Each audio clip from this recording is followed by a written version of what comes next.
Assalamualaikum teman-teman semua. Apa kabar hari ini?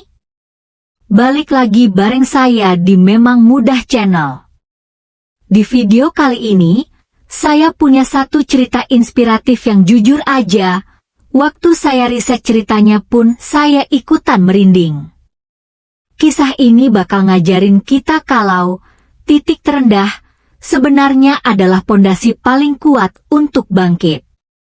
Yuk, langsung kita simak ceritanya.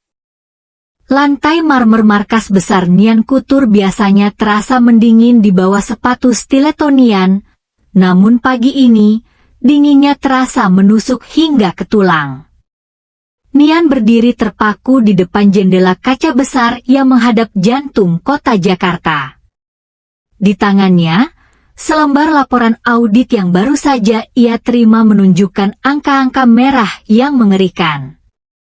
Ratusan miliar rupiah lenyap tanpa jejak.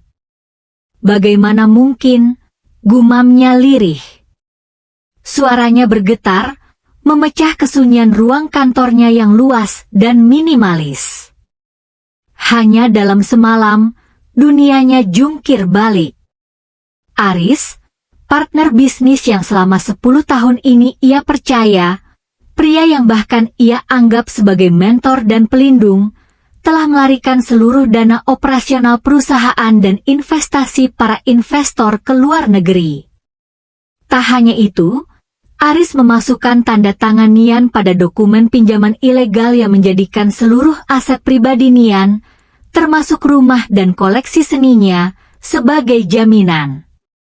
Satu persatu, telepon di mejanya berdering tanpa henti. Investor yang marah, media yang haus akan berita skandal, dan bankir yang menuntut pelunasan segera. Puncaknya terjadi sore itu, saat sekelompok petugas penyitaan datang ke kantornya dengan wajah-wajah tanpa ekspresi. Nian hanya bisa berdiri mematung saat mereka memasang garis kuning di pintu kantor yang ia bangun dengan darah, air mata, dan jam tidur yang terenggut selama bertahun-tahun. Maaf, Ibu Nian, gedung ini sudah di bawah pengawasan bank, ujar salah satu petugas dengan nada datar. Nian hanya bisa membawa tas tangannya. Ia berjalan melewati lorong kantor, di mana para karyawannya menatapnya dengan campuran rasa kasihan dan amarah.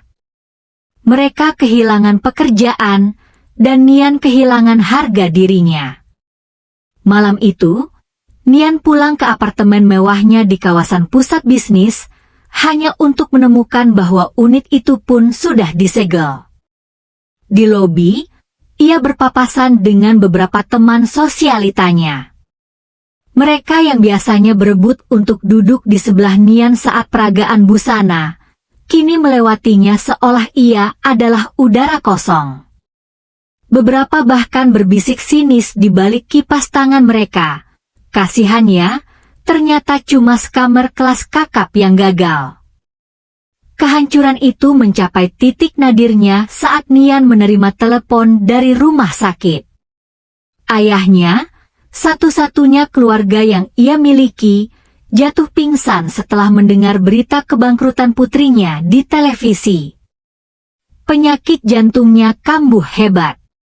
Di koridor rumah sakit yang remang-remang dan berbau karbol, Nian terduduk lemas di lantai. Biaya operasi ayahnya mencapai angka yang tak mungkin lagi ia jangkau. Saldo banknya nol, kartu kreditnya diblokir, dan teman-temannya tidak ada yang mengangkat telepon. Di tengah kesendirian itu, Nian menatap tangannya yang gemetar. Mahkotanya sebagai ratu fashion telah hancur berkeping-keping, dan kini ia hanyalah seorang wanita yang hancur, dikelilingi oleh bayang-bayang utang yang mencekik. 3 bulan berlalu seperti mimpi buruk yang enggan berakhir. Nian kini terbangun bukan oleh alarm dari jam pintar berlapis emas, melainkan oleh deru mesin angkot dan teriakan pedagang sayur yang melintas di depan kontrakan sempitnya. Kamar berukuran 3 kali 4 meter itu terasa menyesakkan. Dindingnya yang mengelupas dan aroma lembab menjadi pengingat harian bahwa kejayaannya telah terkubur dalam tumpukan surat sitaan. "Nian, makan dulu," suara Bibi Sarah, satu-satunya kerabat yang tidak membuang muka saat ia jatuh, memecah lamunan Nian. Nian menatap piring plastik di depannya dengan nanar. Untuk menebus biaya pengobatan ayahnya yang kian membengkak dan melunasi sebagian utang keluarga yang terus berbunga, ia terpaksa menyerah pada satu syarat mutlak dari Bibi Sarah, menikahi seorang pria pilihan keluarga. "Namanya Nino," ujar Bibi Sarah datar sambil merapikan sisa-sisa benang di meja jahitnya. "Dia orang baik, jujur, dan ulet. Meskipun kerjanya cuma jualan gorengan di pasar, dia punya tabungan yang cukup untuk membantu biaya rumah sakit ayahmu." Hati Nian mencelos, rasanya seperti dihantam godam tepat di ulu hati. Seorang CEO kelas dunia yang biasanya mengkurasi bahan sutra terbaik dari Italia, kini harus bersanding dengan pria yang setiap harinya bergelut dengan minyak jelantah? Namun, saat teringat wajah ayahnya yang pucat dan selang oksigen yang menempel di hidungnya di bangsal kelas 3, Nian membuang jauh-jauh ego dan martabatnya. "Baik," jawab Nian lirih. "Aku akan melakukannya." Hari pernikahan itu tiba tanpa kemegahan. Tidak ada gaun rancangan desainer ternama, tidak ada dekorasi bunga lili putih yang diimpor, dan tidak ada karpet merah yang membentang. Nian mengenakan kebaya putih lama milik almarhumah ibunya yang sudah sedikit menguning di bagian lengan. Di sebuah kawah kecil yang gerah, ia bertemu dengan Nino untuk pertama kalinya. Pria itu tampak sangat sederhana dengan kemeja batik murah yang motifnya agak pudar di bagian bahu. Wajahnya tidak tampan secara mencolok seperti model-model yang biasa bekerja untuk perusahaannya, tapi matanya sangat tenang. Ketenangan yang anehnya membuat Nian merasa sedikit aman, meski di dalam hati ia merasa sangat terhina. Prosesi ijab kabul berlangsung singkat dan padat. Dalam sekejap, status Nian berubah dari buronan hutang menjadi istri tukang gorengan. "Maaf kalau rumahnya kecil, Nian," kata Nino pelan saat mereka sampai di sebuah rumah petak di gang sempit belakang pasar. Nian melangkah masuk dan langsung disambut aroma minyak goreng dan tepung yang menyengat, menempel di tirai-tirai kusam. Ada sebuah gerobak kayu yang terparkir di teras depan, lengkap dengan wajan raksasa yang masih menyisakan kerak hitam. Rasanya martabat Nian sudah jatuh ke dalam penggorengan panas milik suaminya. Nian tidak menjawab. Ia hanya menatap satu-satunya koper yang tersisa di pojok ruangan. Malam itu, di bawah temaram lampu bohlam 5 watt, Nian menangis dalam diam. Ia meratapi nasibnya yang kini terikat pada kehidupan yang tak pernah ia bayangkan bahkan dalam mimpi terburuknya. Di sampingnya, Nino tidur dengan napas teratur di atas kasur lantai, seolah-olah dunia baik-baik saja, sementara bagi Nian, dunia baru saja berakhir untuk kedua kalinya. Bab 3, Rahasia di Balik Tepung dan Minyak. Kehidupan sebagai istri penjual gorengan ternyata adalah sebuah tamparan realitas yang lebih perih dari sekadar kehilangan saldo bank. Setiap pagi, tepat pukul 3 dini hari, saat dunia masih didekap sunyi, Nian terbangun oleh suara dentang sutil yang beradu dengan wajan raksasa di dapur sempit mereka. Aroma minyak panas dan adonan tepung bakwan yang gurih menyeruak, menyusup ke sela-sela sprei tipisnya, menggantikan wangi aromaterapi lavender yang dulu selalu menemaninya bangun di apartemen penthouse. Awalnya, Nian menjalani hari-harinya layaknya mayat hidup. Ia menolak untuk keluar rumah, Malu jika ada sisa-sisa relasi lamanya melihatnya mengenakan daster murah sambil membantu mengupas logistik dagangan. Ia bersikap dingin, nyaris membatu. Namun, keteguhan Nino mulai meruntuhkan tembok pertahanannya secara perlahan. "Nian, ini ada jatah sarapan. Makanlah selagi hangat," ujar Nino lembut suatu pagi, menyodorkan sepiring nasi uduk dengan 2 potong tahu isi terbaiknya. Nian menatap tangan Nino. Tangan itu kasar, ada beberapa bekas luka bakar kecil akibat percikan minyak, namun gerakannya saat meletakkan piring begitu santun. Nino tidak pernah menuntut Nian untuk ikut ke pasar. Ia membiarkan istrinya beradaptasi dengan kecepatannya sendiri, meski itu berarti Nino harus bekerja 2 kali lebih keras sendirian. Kejadian yang mengubah pandangan Nian terjadi di minggu ketiga pernikahan mereka. Nian terpaksa menyusul ke pasar karena Nino lupa membawa obat asma ayahnya yang baru saja dibeli. Di sana, di sudut pasar yang becek dan bising, Nian melihat Nino dikerubungi oleh 3 pria berbadan tegap. Mereka adalah preman pasar yang terkenal kejam, menuntut uang keamanan tambahan yang tidak masuk akal. Nian menahan napas di balik tiang beton, jantungnya berdegup kencang. Ia mengira Nino akan gemetar atau memohon. Namun, pemandangan di depannya justru sebaliknya. Nino berdiri tegak, tangannya yang memegang penjepit gorengan tetap stabil. Tatapan matanya yang biasanya teduh berubah menjadi setajam silet, memancarkan aura otoritas yang sangat kuat, aura yang biasanya hanya Nian temukan di ruang rapat direksi perusahaan multinasional. "Aku sudah bayar sesuai aturan. Tidak ada tambahan," ucap Nino dengan nada rendah namun penuh penekanan. Anehnya, para preman itu tampak ragu. Salah satu dari mereka membisikkan sesuatu ke temannya, dan mereka pergi begitu saja dengan wajah pucat, seolah-olah mereka baru saja melihat hantu. Saat Nino berbalik dan melihat Nian, tatapan tajam itu lenyap seketika, berganti dengan senyum tulus yang menenangkan. "Tenang saja, Nian. Masalah kecil," ucapnya sambil mengusap keringat di dahi dengan handuk kecil yang melingkar di lehernya.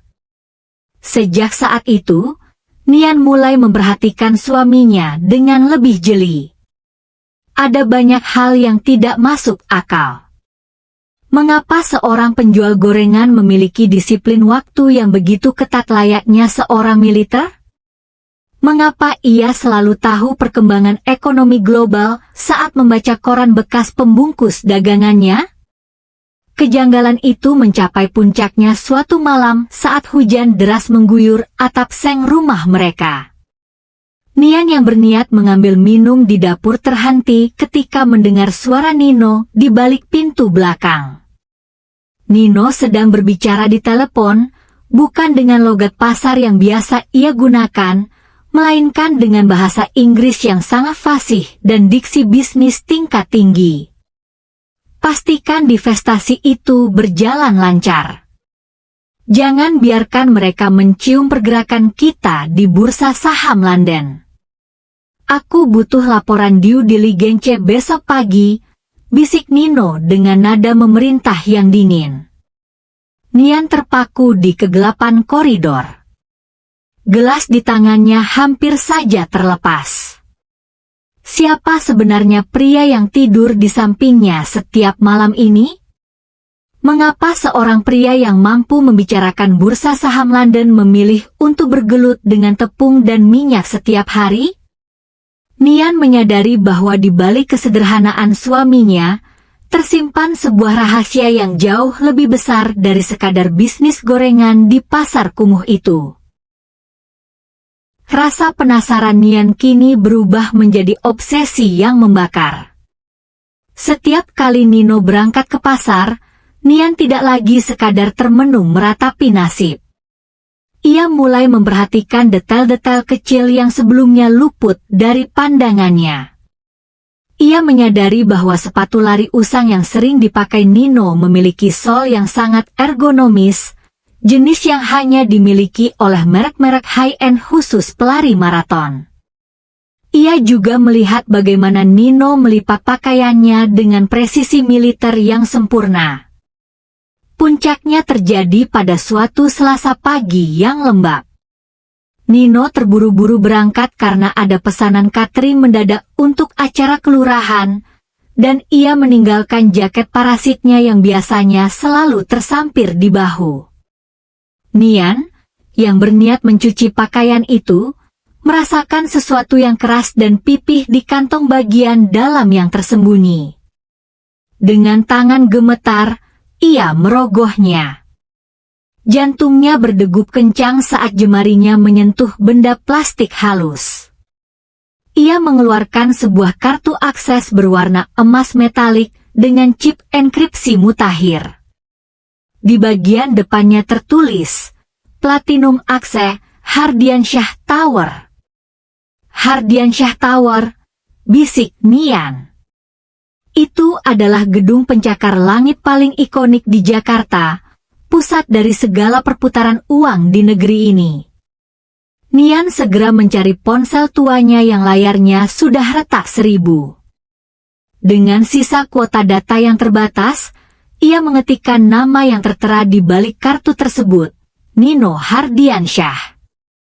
Hasil pencarian itu membuatnya hampir jatuh terduduk di lantai semen yang dingin.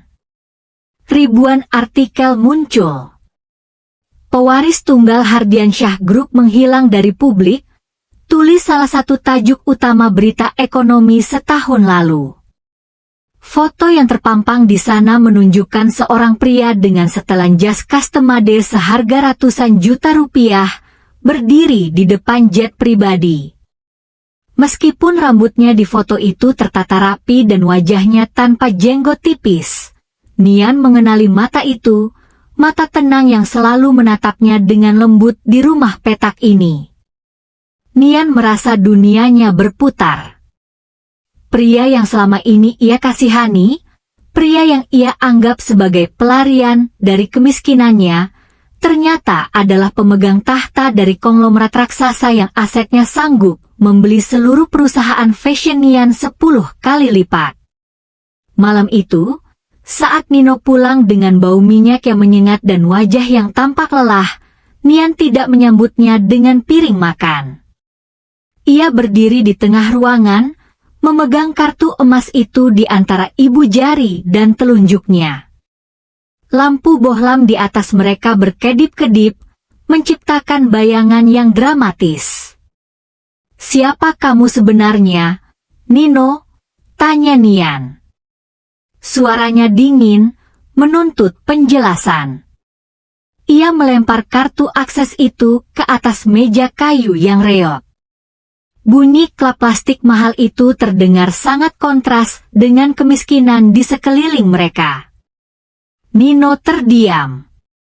Ia menatap kartu itu, lalu menatap Nian. Tidak ada kepanikan di wajahnya. Perlahan, ia menegakkan punggungnya. Bahunya yang biasa membungkuk seolah memikul beban gerobak kini tegak lurus. Aura wibawa yang selama ini ia tekan meledak keluar, memenuhi ruangan sempit itu hingga terasa sesak.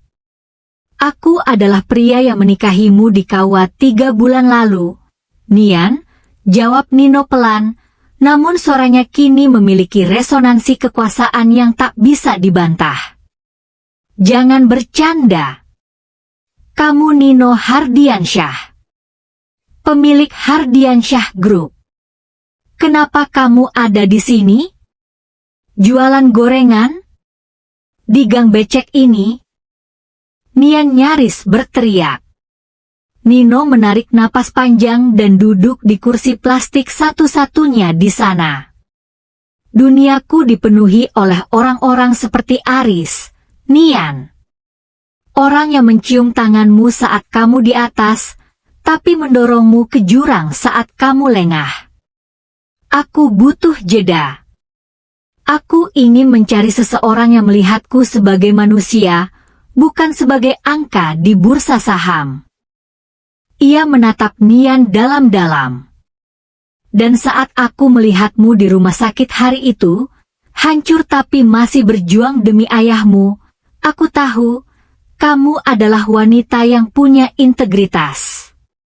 Aku sengaja memilih hidup ini untuk menguji diriku sendiri, dan untuk melindungimu dari jauh tanpa kau sadari.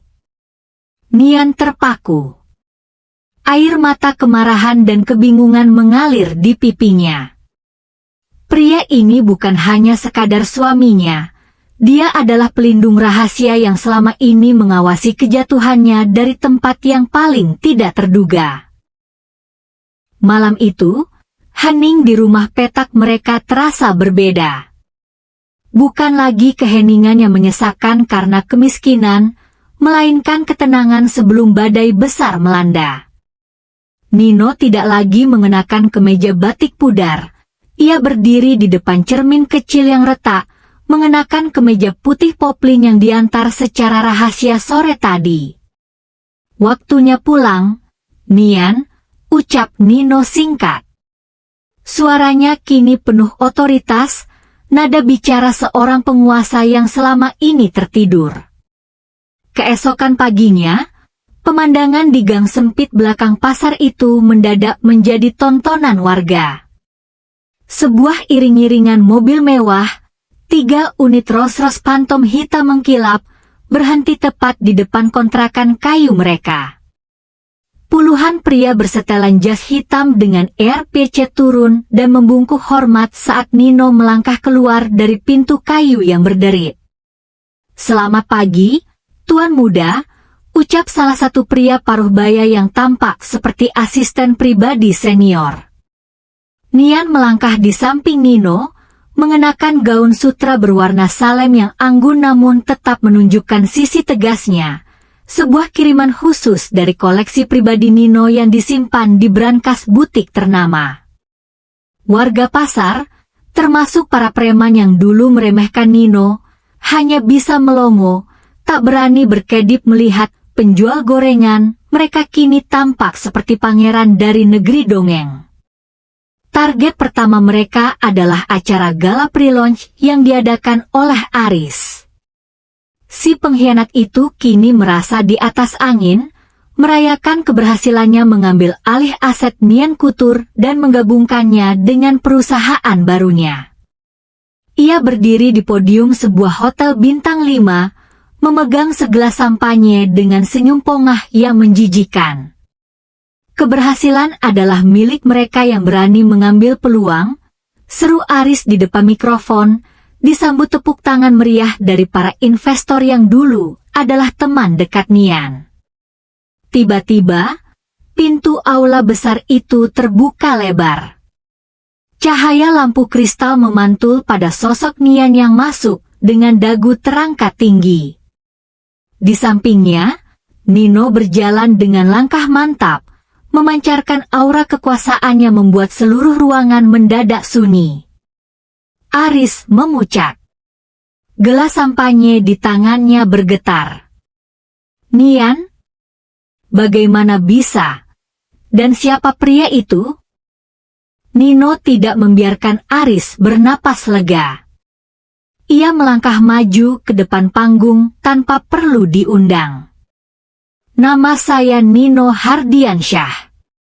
Dan mulai detik ini, saya adalah pemilik sah dari 70% saham perusahaan yang sedang Anda banggakan ini, Aris." Ruangan itu meledak dalam bisik-bisik panik. Aris tertawa gugup, "Jangan bercanda. Hardiansyah Group tidak mungkin tertarik dengan perusahaan fashion kecil." Kalimatnya terputus saat asisten Nino menyerahkan map merah berisi dokumen akuisisi. "Saya tidak hanya tertarik pada fashion, Aris.